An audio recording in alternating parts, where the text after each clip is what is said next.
Mikey Williams to converge for Justin Arana. Jason Brickman ni-reveal na nasasali na siya sa paparating na susunod na PBA rookie draft. Troy Rosario, ganito niresbakan ng isang hitter. At Troy Rosario, nais ayain sa Hinebra si Mikey Williams. At bago nga ang lahat, baka naman po pwedeng makahingi ng isang subscription para sa ating channel or paki-follow na rin po kung nagustuhan nyo ang ating mga basketball update. At kung ito na may makakabigat para sa inyo, kahit isang like and share na lamang po. Maraming salamat po. Isa na namang mainit na update patungkol sa kampo ng Barangay Hinebra. Possible nga ba na maging kabarangay etong si Mikey Williams? So kamakailan nga lang, naispatan ang nasabing player na nanonood ng laban ng Hinebra at TNT. At sa isang update nga po na nabasa natin noong oras na yun tahimik pala ang kampo nila Mikey at maging ng TNT. So sa isang interview noon, mismong si Coach Chat nga po ang nagkumpirma na hindi pa nito nakakausap si Mikey. Pero nilinaw naman ni Coach Chat na bukas ito para sa pakikipag-usap. By the way, after ng laro ng Hinebra at kontra TNT, dito nga po sa isang interview kay Troy Rosario na player ng Hinebra na kung saan natanong nga po ito kung inaaya niya ba daw sa Hinebra itong si Mikey Williams. Kaya naman ang sagot dito nitong si Troy Rosario, inaaya mo siya sa inyo? Bakit hindi? Pwede, bakit hindi? So syempre kahit pa man gustuhin ng Hinebra na kunin ito kung sakali hindi magiging madali para ito'y makuha dahil nasa TNT pa nga rin ang rights na ito So sa mga hindi nakakaalam dami rin nga pong tropa ni Mikey sa Hinebra tulad nila Jamie, Paul Garcia, and Maverick Ahamnesi. Sama mo pa dyan ang dati niyang teammate sa TNT na si Troy Rosario.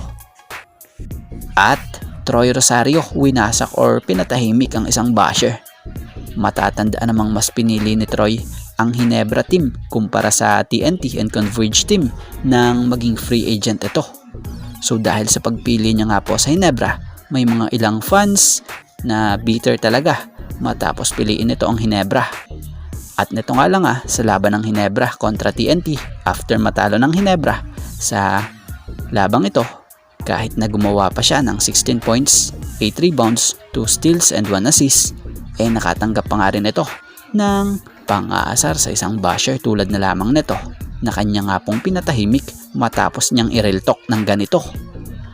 Kaya dun sa mga basher kung wala kayo na napapatunayan pa, manahimik na lamang kayo nang hindi rin kayo napapahiya sa huli.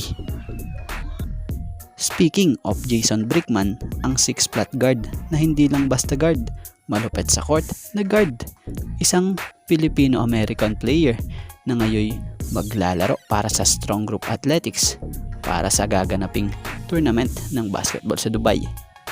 Isa siya sa magre-representa nga sa Pilipinas at makakasama niya rito ang ilang mga imports at film at maging mga purong Pinoy.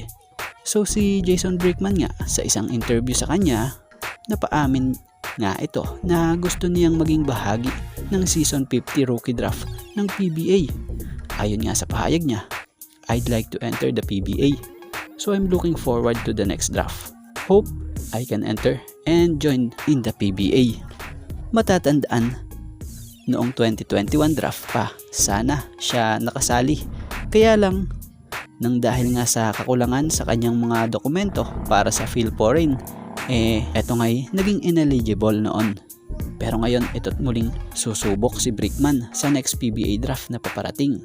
Kung tutuusin hindi na bago kay Jason Brickman ang Pinoy brand basketball dahil na nga nakapaglaro na rin ito noon sa San Miguel Alab, Pilipinas at paging dito sa Mighty Sports Philippines kasama rin ang mga Pinoy players. So abangan itong kanyang pagsalang ngayong Season 50 Rookie Draft ng PBA. Speaking of trade, mukhang kapanapanabik ito at kaabang-abang sa mga TNT and Converge fans itong napakatinding lumabas na update about sa estado ni Mikey Williams. Dahil bali-balita nga ngayon willing mag-trade ng big man itong Converge para kay Mikey Williams. Matatanda ang nasa TNT pa rin yung rights nitong si Mikey Williams dito sa PBA. Kamakailan nga lang nagpahayag ng pagka-interest pa rin makapaglaro muli si Mikey So pero nga po ngayon, maglalaro muna siya para sa Strong Group Athletics for Dubai Tournament. Batay nga sa nabasa nating report, open ang kampo ng Converge para makipag-usap sa former team nitong si Mikey na TNT. Batay pa sa report, sa pagkakaintindi natin sa isang article ng Spin Credit po, nasabi dito, if ever gustuhin ng Converge na kunin ang serbisyo ni Mikey Williams mula TNT, di umano, willing itong ibigay kahit pa si Justin Arana at Gio Ambohot and future draft picks. So, napakatindi nito kung ganun. Possible jackpot ang TNT rito, lalo na kay Justin Arana. Dahil sa laro pa lang nitong si Justin Arana, para itong small type ni Junmar Fajardo Ito yung big man na strength niya talaga ang ilalim. Mahusay ang opensa, lalo na ang depensa. At kung yung Gio Ambohot naman, solid wing naman ito na mahusay rin naman ang opensa, especially nga sa 3-point area.